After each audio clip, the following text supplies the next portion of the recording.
Hello and welcome to the Ecomodernist channel live. I'm Carl Pauls and I'm joined by Chris Bergen and our special guest, Arie Kruglanski. Dr. Kruglanski is a distinguished professor of psychology at the University of Maryland, where he directs the Motivated Cognition Laboratory at the Department of Psychology. Among the projects the lab is currently pursuing are violent extremism, political activism, and the quest for significance, coping with uncertainty, and closed mindedness. In 2004, he published The Psychology of Closed Mindedness. He's here to speak with us about his new book, Uncertain. Welcome to the program. Thank you very much. Pleasure to be here. Thank you so much for being with us on this Easter Sunday. When we sort of get into this topic of persuasion and facts and the psychology behind it, it's really fascinating to consider how our own activism impacts understanding fear psychology. So how widespread is the concept of closed-mindedness in psychology and persuasion? As communicators, how can we break through that barrier in order to reach people? I think closed-mindedness is a very ubiquitous concept. And as a matter of fact, the need for cognitive closure, the need to close your mind, is an essential mechanism of the way we think. Because we think, we gather evidence for our ideas, and once we feel we have enough evidence, we proceed to act. But one never knows when enough is enough. So you need some kind of internal mechanism to tell you, you had enough and now you can act. You looked on both sides of the streets and now you can cross in safety. You could theoretically look forever, gather more and more and more evidence, but that would be a kind of paralysis by analysis. So you need to stop. And I think the need for cognitive closure is what nature equipped us as a mechanism to decide enough is enough, and now I know what I need to know and I can proceed. Very interesting. I see already two different really interesting threads. And one is that, you know, we're a social species, and quite naturally we look to our peers in order to help us establish this cognitive closure. What direction have you taken in regards to looking at group decision making or group influence when it comes to uncertainty and closure? That's a very good point. The question is when enough is enough, and sometimes the danger is that we reach premature closure and we fall prey to oversimplified schemes and ideas. Because we are social beings, the group, other people, their ideas are evidence for us that something is correct. The consensus of our group is evidence that things are the way they are. So the high need for closure tends to make you more conformist to your group, more attuned to your group. And if the group is influenced in the wrong direction, you are going to follow the crowd. And that can lead to all kinds of dangers, all kinds of conformity that is inappropriate, and you stop exercising your own judgment, you rely on other people. So that's the danger. One of the dangers of this need for cognitive closure as it relates to other people. The other danger, which is related to it, that because you need closure, and you need closure urgently and immediately, you are going to fall prey and be particularly attracted to simplistic ideas, to very simple ideas. And such simple ideas are dichotomous, divide people into us and them. We are the good people and they are the enemy. And all kinds of schemes that now proliferate, all these conspiracy theories that, you know, it's the dams or it's the lizard people or it's the immigrants, the Jews, the LGBTQ, finding somebody who is the enemy. So these simplistic ideas provide closure and become very attractive in times where the need for closure is very elevated. I feel the last decade of political discourse rushing back through me when I reflect on these. Of course, we've got these arguments that, we must act now. We must act now. We need to go 100% renewable because the climate is going to end in 10 years if we don't stop climate change. And that actually is a misrepresentation. It's a simple idea that looks to the scientific literature and represents a benchmark date as a deadline. At one time, I see the environmental community uses this and motivates people to do the right thing sometimes to stop using fossil fuels. But at the same time, it also has been manipulated, and the idea of cognitive closure can lead us to a precautionary principle, is we are in a safe place now, and if we change anything, if we add a different energy source, or if we remove our existing energy sources, we are creating more uncertainty, and this drives people to inaction or inappropriate action. Is there any special psychology to this precautionary principle? Yes, I think people under high need for closure, in times of uncertainty that appears to be dangerous and threatening, freeze on existing ideas and are very averse to change. They become extremely conservative. They are close-minded to alternative possibilities. They escape uncertainty into all kinds of schemas, be it conspiracy theories, be it autocratic leadership that tells them exactly what to do. The irony is that it's such an important psychological mechanism, we cannot make any decision at all without it. But when it is abused, when it is exaggerated, it can lead to political upheaval, to the rise of autocracies and dictatorship and reduction of individual freedom and what have you. John Stuart Mill, the philosopher, once said that all social phenomena have their roots in the human nature. And I think the need for cognitive closure is an excellent example of that. It's something that we all have, and yet it can lead to movements and phenomena that change the face of the world. Go ahead, Chris. Yeah, I guess maybe it's a slight tangent on the subject, but I used to drive taxi. So I'd meet many people, some I'd gotten to know over months and years, and some were strangers, but I oftentimes felt positive when people got in and assumed I was a decent guy. If I can explain that a little bit, most people, if they feel I'm a decent guy and other people are normally decent people, even though they're mostly strangers, then I think they have the self-image that they're a decent person as well. And we may get along on some particular issues, and they think I'm fantastic, their best buddy.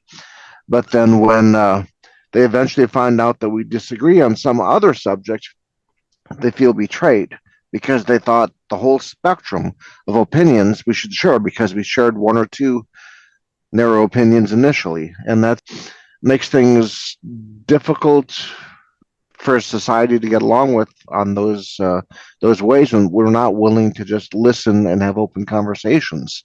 It's become part of our divisiveness now. If, you believe everything I believe, and things seem confusing through society, and so they want someone a bit more autocratic to tell them what to believe, and that's been disheartening for me anyway.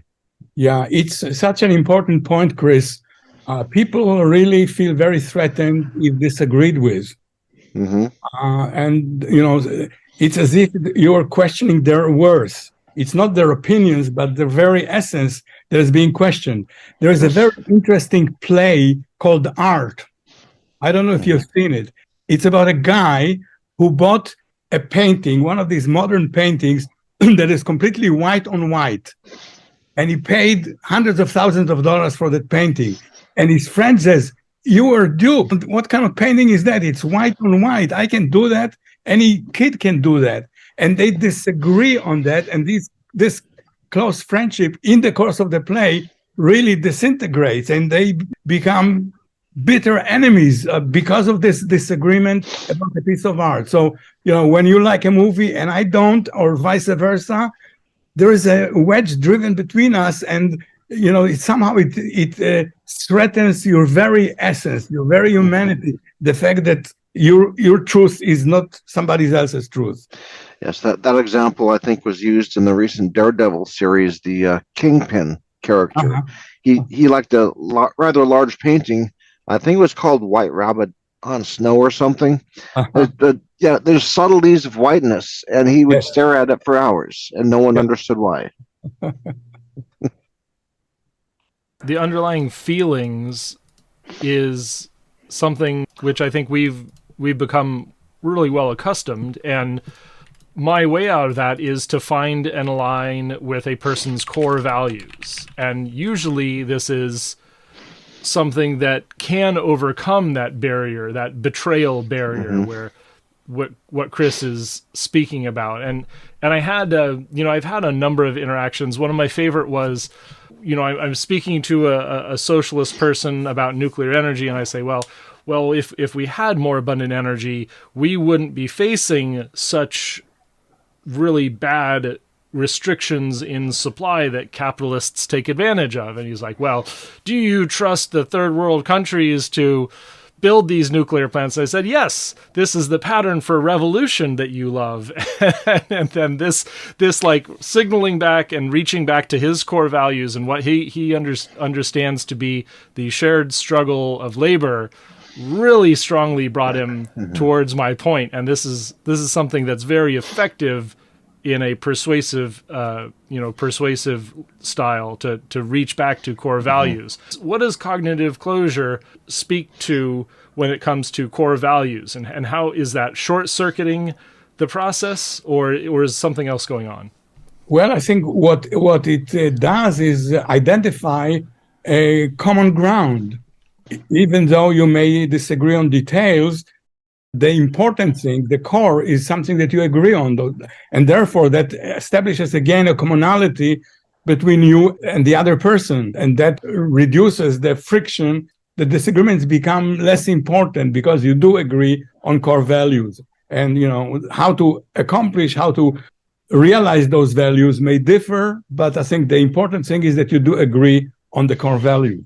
So that is really reaching out and bringing them in the fold of the conversation, in the point of your common humanity. On core values, does it come down to something basic as are you hopeful for the future or disheartened by thinking about the future, or are core values a little bit more wider as like a starting point of developing? Well, I think core values are very culturally relative. Different cultures have slightly different values. Militaristic cultures have values of courage and fighting and self-sacrifice. Pacifistic cultures have other values. So values are very dependent on the culture that you belong to, you feel is your in-group, is your point of reference. It can be difficult to live with somebody who comes from a different culture and whose values are so different from yours. That's why, cultural relativism is very difficult to accomplish, because there are some values that strike at the core, are inconsistent with the core values that you believe in. For example, female circumcision, or having girls 12 years old married to older people. It's very difficult to agree with those values, yet culture is different, and they will differ. So I think the way forward is not to try to agree, but rather learn to live with disagreements. Identify areas in which you do agree, but let those disagreements rest, rather than trying to bring everybody completely together, because that is never going to happen. Right. I remember, like I mentioned before, I used to drive a taxi, and it wasn't uncommon for once or twice a month, or maybe even every week, because it was a college town, there'd be a bunch of girls going out together, and they were celebrating one of them getting engaged. And oftentimes they'd ask me if I had any advice. And one of them I had was that your best friends should be your spouse's best friends as well. You need to accept not just their family, but their circle of friends. Right. And if their circle of friends couldn't accept you, or you couldn't accept their circle of friends, think twice about the marriage, please. And same thing, if you have a fight and you lose communication, go to your spouse's friends not to go behind his back, but to say something's wrong between us, and you're a good friend, you were at a marriage, you were standing up with us up front, the best man or maid of honor, and say, can you help us heal this difference that we're having before the rift becomes larger? And I didn't think of that the first 2-3 times I was asked, but eventually I did, and everyone seemed to think that was great advice. I think it is. I think if you befriend somebody or somebody, you tie your fate with a spouse, and they are embedded in a community of friends. You don't want them to live and be in this conflict between you and them, even though initially you may not quite agree with their friends. If you tie your fate with that one person, he or she comes with a group, and you not only marry a person, you marry a whole network. Right. And how does that work if we expand that to more of a community or a state thing? How's that? Is it like diplomats we need to have trust that are trustworthy, or leaders we elect need to be able to overcome these differences so that they can speak outside their normal circles? Yes, you would think that, our tendency now in this country and in the world at large is to do the opposite. Very divisive, right? Yeah.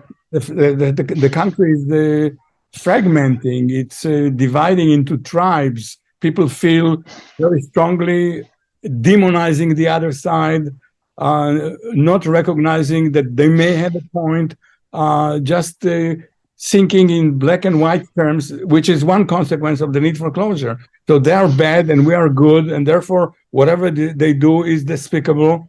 And I think it's important to relax that and reduce the need for closure and accept that people will be different, and you still can love them, you still can connect with them. We need leaders to be able to do that. And we need, politicians in general, rather than exploiting the easy, low-hanging fruit of dividing people, right, and capitalizing on the need for closure and promising them all kinds of things that they cannot fulfill. We need politicians that would promote understanding and tolerance and acceptance, and especially in times of uncertainty, the kind of times we live in now, it's very important to resist that temptation of closed-mindedness, because that is divisive. It produces restrictions on freedom, autocracies, dictatorship, and you see that happening all over the globe, actually. Yeah, one thing I lean more central than Carl, or possibly moderately conservative, but one thing that I never listened to talk radio much, but the few times I did, I always resented when the host, and this goes back like 30 years ago even, with Rush Limbaugh, very, very effective person, though I didn't always agree with the way he presented his message. What oftentimes I say, when you hear this subject, this is what you need to remember about it. This is how you need to think about it. And they're basically telling people what to think. It's like sheeple listening to some aspects of talk radio, and that's kind of goes in line with the authoritarianism that it scratches my head sometimes, and then I think a little more, like, oh, that's a part of it, or some other segment's a part of that, and it's not something you can necessarily see easily when you're on the inside trying to look out. Exactly. I mean, the thing is that authoritarianism feeds very smoothly into people's need for cognitive closure, because it tells you what to do. It kind of establishes consensus by decree. Everybody is entitled to the boss's opinion, right? So there is a kind of artificial consensus. People stop thinking; they just obey. And what you have is, what we had in Nazi Germany or Nazi or fascist Italy. This is what happened, and it can happen again. Yeah, and it wasn't just the messaging, but along with the messaging, there was a fear developed, fear of being ostracized from the accepted people, right? The people that you want to associate with early on, and then later you're scared not to associate with. And that's, to me, that's just troubling. That if we live in a democracy, why should we be scared to associate or not associate with any groups? Exactly.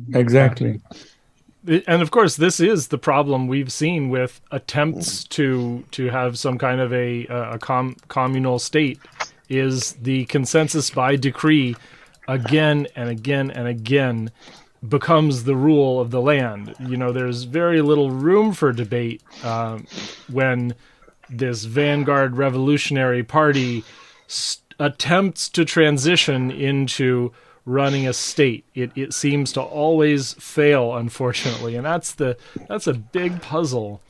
When it comes to exploiting fear and disagreement, what is the sort of the gradation between finding a fear-driven argument and something more positive? Is it masked? Is it simply masking a different bad guy?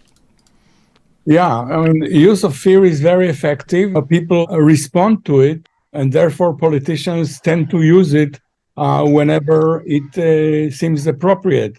And right now, the world is under a great deal of turmoil. The last several decades were very uncertainty-inducing. The globalization left many millions of people feeling left behind.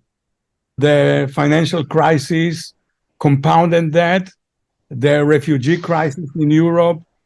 There is now about 100 million internally displaced people. With climate change, it's supposed to grow to 1 billion. So there's a lot of confusion, a lot of uncertainty. People are losing their sense of significance, their sense of mattering. And I think under those conditions, that fear is driving all kinds of ideologies that promise greatness, that promise the restoration of one's sense of self. And I think that's the big danger, that unscrupulous politicians who are power hungry would use that kind of vulnerability that now exists in the world for their own benefits. And you see it happening really all over the planet. Yeah, I guess it does really remind me of those motivated, opportunistic revolutionary, Stalin, Lenin, Mao, very, very strong authoritarian, yet, purporting to be the opposite. And so with the people they surrounded themselves with led to the development of more concentration of power rather than dispersing and democratizing. And so it's absolutely a lesson for all of us that this use of fear and the use of authoritarianism to let people think they can recapture their sense of meaning, they can recapture that which they had lost, is a very, very potent trick to get people to turn their brains off. Absolutely. You mentioned that our research on the quest for significance, or what you called it, the quest for meaning, I think that it's the sense that you have dignity. And it's, to me, the most powerful social motivation. We experience it in our everyday. Somebody likes us, somebody agreed with us, somebody complimented us, or somebody disagreed with us, somebody slighted us, somebody insulted us. But again, it translates into social movements for equality, for rights. It inspires despots like Putin, for example, who has this great dream of the great Russian Empire to initiate a war in which by now 200,000 people lost their lives, and it's still going on. So it's a very important motivation, and politicians use that and promise to satisfy, that you're going to be great again, you're going to be meaningful again, and I'm going to do it for you. And then you kind of cede control to them and expect that they will fulfill that promise. And of course, that is unlikely to happen. Yeah, it also reminds me of our recent political turmoil in what is unfortunately poised to be the issue of our next national elections in the United States, and that is this LGBTQ and trans rights, where the various states are using trans individuals as an item of fear, as the bathroom or in the public performance, and all of these situations where they try to create an enemy, and it is also creating an enemy for the other side. So we have two big bad boogeymen they're reaching towards fear on both sides, and I'm looking for that. What is the step that elevates the argument above fear? To identify that as the danger, to have people psychologically literate, to lend them the self-understanding, the self-awareness of what it is that motivates them, and transcend that, to go beyond that, to understand that these people are exploiting your desire to be meaningful, and that this desire to be meaningful and have significance is very responsive to any threat to significance that they're identifying. And they identify these boogeymen as the enemy that is threatening your meaningfulness, your significance. To have people understand that, to have them gain the self-understanding as to what's happening, I think, and maybe have them gain significance by fighting that. For example, I've done a lot of research in recent decades about violent extremism and terrorism. We studied it all over the globe, in all the conflict regions of the world. And sometimes people who used to be violent extremists gain significance by fighting violent extremism, by bringing people out of the clutches of these pernicious movements. And so, to mobilize their quest for significance for a pro-social cause is going to do good rather than be divisive and, tear society apart. A lot of this current authoritarianism is somewhat lined up with the more fundamentalist mindsets of religious people, especially here in the United States. And to me, that's always seemed a little bit awkward. If people read their Bible and they're serious about Christian religion or even Jewish religion, I believe Muslim is pretty similar, and Latter-day Saints, several others. It's about helping other people, opening your heart to other people, being sensitive to them, and we seem to be losing that message.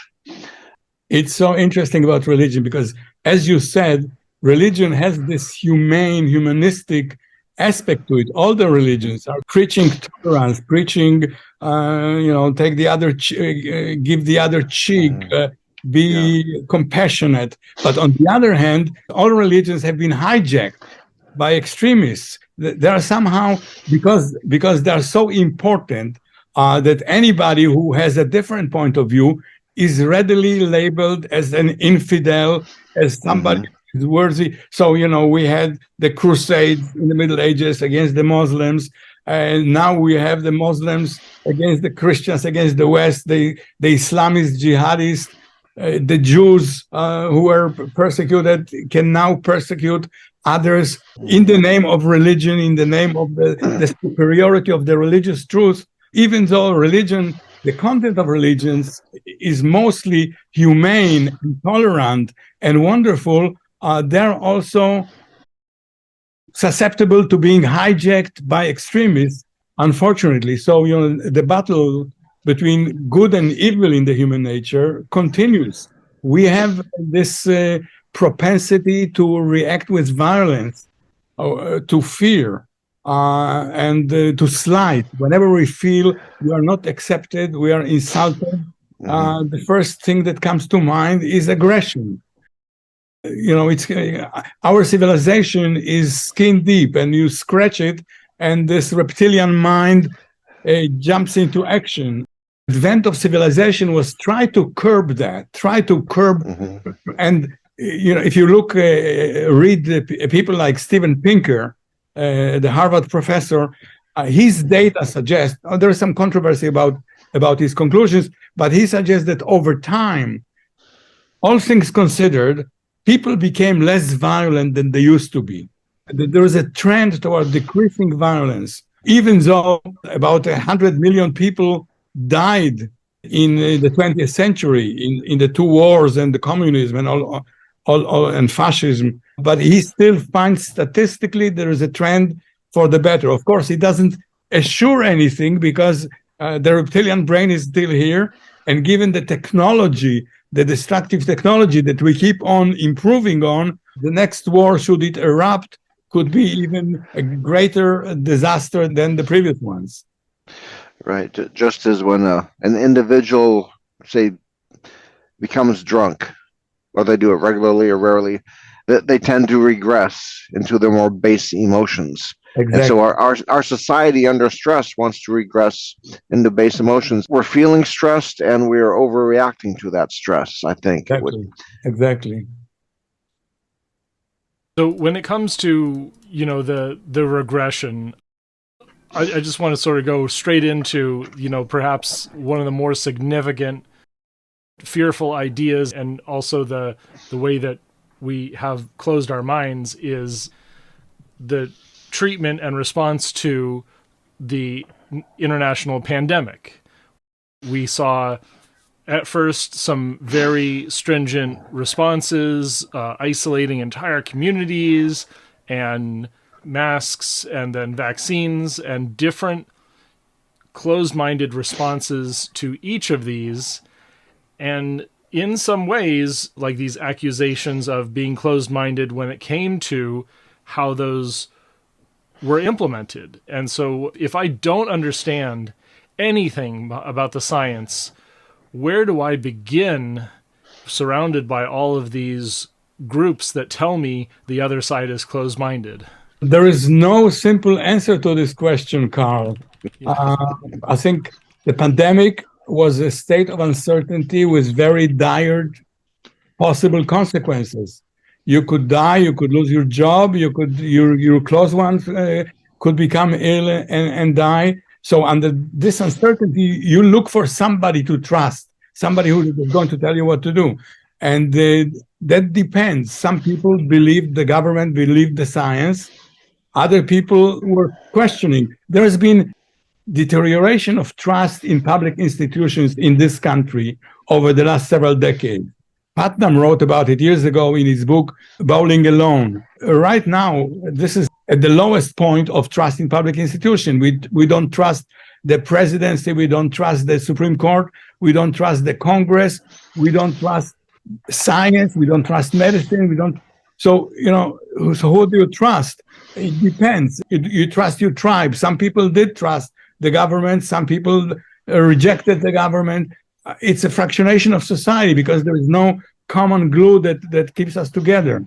And that's what we saw. Some people resisted the restrictions, did not believe the science. Science is not the spring of the truth. Science is a work in progress. It's hypotheses and refutations. And if things do not work the way you predicted, you change your hypothesis. So it was a time where people trusted whoever they deemed trustworthy, and very often these were the people close to them, their tribes, the politicians that caught their attention, and so forth. And I really appreciate us coming back to this idea of literacy. Different ways of understanding our stages of the pandemic, I think, hopefully lead people to understand how to communicate this issue of trust. And it's not something that we have really reflected on very well. We're not telling the story of how the pandemic response was the right response in many aspects, perhaps a few mistakes, but how it was based on the best available information, and how we can rebuild trust in public institutions after this. Yes, it's so important. It's so interesting. When people are stressed, when people are fearful, they want certainty, and they want authority that tells them without any qualifications what is right and what is wrong. Science, by its very nature, cannot do that. Science is the best method we have as humans to arrive at knowledge. But it's always in flux. It's always putting forth hypotheses, trial and error. And, of course, it's science that brought us to this huge technological development and ability to combat disease and ability to travel to other planets, and the iPhone and the communication and the fact that we can talk the way we talk. This is all fruit of science. Science does not give you certainty, because science is by its very nature an open process. It's always responsive. You have a hypothesis. If you were wrong, you change your hypothesis. You're not fixed on anything. You're not dogmatic. And that's the beauty of science, that it is fluid and it is responsive to evidence and it is evolving. But the downfall of science is that it cannot guarantee you certainty. And people want certainty. So they go to other sources that tell you, I know for certain. Scientists are changing their mind all the time. They're fickle. They are wishy-washy. I'm going to tell you exactly how things are. Karl Popper, the philosopher, said that science is common sense writ large. There is no other way. There is no other way. The way people arrive at conclusions is through evidence. The evidence can vary what constitutes the evidence. Maybe it's your intuition, or maybe it's your observation, or maybe it's somebody who you trust. This is the evidence for your conclusions. But every human being arrives at their conclusions the way that science does, through some kind of evidence, through considering alternative possibilities. So science is just amplification of that process and organizing that process into a community that is critical, that is advancing alternative opinions, so that there can be a real investigation and rather than dogmatic freezing on ideas. I know that some people are anti-science, but they do not understand that science is the only thing we've got. Other than dreaming and fantasies. Yes. Exactly. Yes. Okay, Chris, why don't you go ahead and then I want to get another look at the new book. Okay, sure. In the last few years, maybe possibly because of COVID, we had a little break, or at least most people had a bit of a break with COVID. I think some of the people who are reticent are getting along with people who were very pro about some things. Environmentalism, I think some of the conservatives are starting to say that, yes, climate change is real, and they're open to ideas, especially ones that fit in with them. They're willing to discuss in some ways what are things that can help us transform society to have a better, more secure society, and so that we're not so fearful. And if a few of those ideas fit in with cleaner energy, I'm thinking of partly of nuclear here. Most of us are pro-nuclear. That why not? The conservatives can have their energy security of always-on power, and more liberal people can be more secure knowing there's less mining going on than there would be with some other resources, and there's much fewer greenhouse gases than methane or coal would produce, and they're starting to talk a little bit. I think that's hopeful, and we are trying to encourage that as much as we can. That's another thing I noticed is even Greta Thunberg. Before her message, her first couple years was, "This is horrible. I'm a child. Someone should do something so that I have a future." And she was being helpless. She was training other young people to be helpless in their fear of climate change. And now her message has shifted moderately, and some young people are getting more involved and talking to politicians, or they're deciding they want to become scientists themselves. So I think there's a process that we need to go through of, I guess, back to maturing, realizing, there's something I can do, even if I can't do the whole thing myself. And there is a solution. Possibly we have to put our heads together and find a solution that would solve the problem, as opposed to fighting with one another and exacerbating the conflict. Yes. It's very difficult. I think that perhaps when it comes to climate change, the most obvious use of fear that I was really upset about was the COP meetings in Glasgow. Before the first day of meetings, we heard this is going to be a failure. And it seems like every attempt that we have to meet and address the next steps in climate, the answer from some activists is it's hopeless. We have no hope. We are helpless. We can't do it. This meeting is going to fail just like all of the others because we don't recognize the successes that we've had in the past. We don't recognize how much progress has been made and what the next best thing, what the next good thing that we could do should be. And this is just really upsetting that we're still, even though we're progressive on the environmental movement, we're still using fear. We're still using this closed-mindedness as a political tool. And it's very, very upsetting to me. So let's hear about Uncertain. Give us the pitch for your new book, and let's go even further into the details of why this book matters. It really is a good segue to what you were just saying, because the first book on the 2004 book on closed-mindedness talked about escaping uncertainty, and what you were describing now is escaping uncertainty by arriving at the conclusion that we are helpless and it's hopeless and things are bad.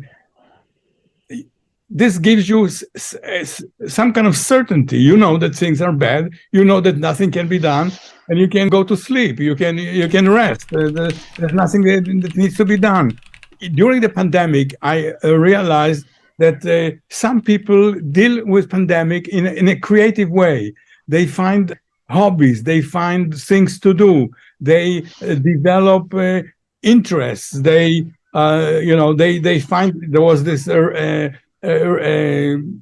Chef that provided food to hundreds and thousands of people who were stranded on the ship, and there are ways of really being creative and being humane and finding alternatives. So I think the idea is to live with uncertainty and to exploit the possibilities rather than freeze on past conclusions and on helplessness and on despair.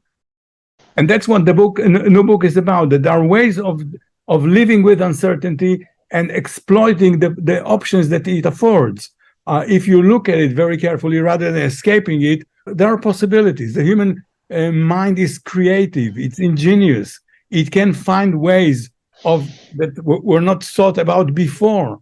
And psychology has several mechanisms that promote a positive approach to uncertainty. We have work by Marty Seligman on learned optimism, because we have evidence that, if you're an optimist and you approach in a certain situation, you do not escape it. You look at possibilities. You see it as an adventure, as a challenge. So there is such thing as learned optimism. People can be taught to be more optimistic. There is work on growth mindset. Again, a colleague of mine, Carol Dweck from Stanford, talking about growth mindset, which means that you do not see failures as fatal, right? You see failures as a learning opportunity. You see the possibilities of growth through failure. So if something didn't work out, you do not need to be hopeless and helpless like these activists that you were describing. But okay, we failed once. Let's try something else. So that's the growth mindset. There is work on grit. So there are several ways of approaching uncertainty that are kind of Western in nature, and I discussed them in the book. There are also Eastern philosophies that work on reducing the tyranny of outcomes. So you're not as afraid of things. You're kind of more detached. And that allows you to also explore possibilities, the kind of Buddhist mindfulness approaches. So there are Western approaches: attack it, detach yourself, and be cool about it. In other words, confronting uncertainty need not mean escaping uncertainty into closed-mindedness. You can learn how to live with uncertainty, how to embrace uncertainty, how to exploit uncertainty, and find the way forward. Yes, investors often look at uncertainty as an opportunity to make lots of money, and sometimes we found things like Enron 20 years ago, purposefully destabilize things to make more money. And so there's a happy balance in there. But yes, people need to be happy with a little bit of instability and opportunity in their lives. Rahm Emanuel used to say that one should not let any crisis go to waste, right? Yes. Wonderful. So I want to thank you both for some wonderful discussion. I feel that we're at a pretty good end of the conversation. I'm sorry that Gabe couldn't join us this week. Do you have any closing thoughts, either of you, Chris or Arie?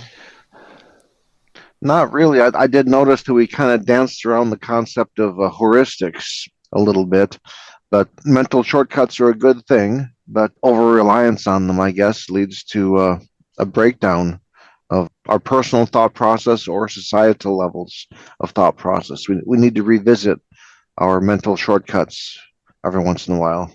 And exactly, and mental shortcuts are the answer to the need for closure. You look for urgent answers to your problem rather than considered answers to your problem, and you freeze on these heuristics. So we talked about uncertainty and how to avoid escaping it prematurely and how to learn to live with it and exploit it, because uncertainty is the rule of the day. Things are not going to become more certain. And I think that the way forward for humanity is to accept differences, accept uncertainty, and learn and teach ourselves how to cope with it and how to turn it to our advantage. Wonderful. Thank you so much. This has been the Ecomodernist Channel Live. You can find us every week at soyaddle.tv. That's Seattle. Take out the C and put in some soy. Or here on YouTube at the Ecomodernist Channel. I'm Carl Pauls, joined by Chris Bergen and Arie Kruglanski. Look for his book Uncertain to be published fairly soon from now, I assume. We'll be live just about every Sunday, 11 a.m. Pacific, 2 p.m. Eastern. So, and remember, emissions first, peace and justice will follow.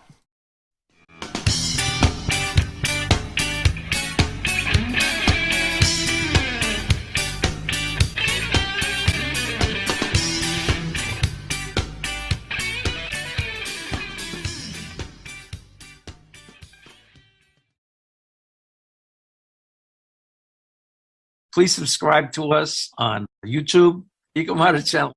Also to subscribe to us on Twitter and Facebook, Ecomodernist Society of North America. And online at https://esna.earth.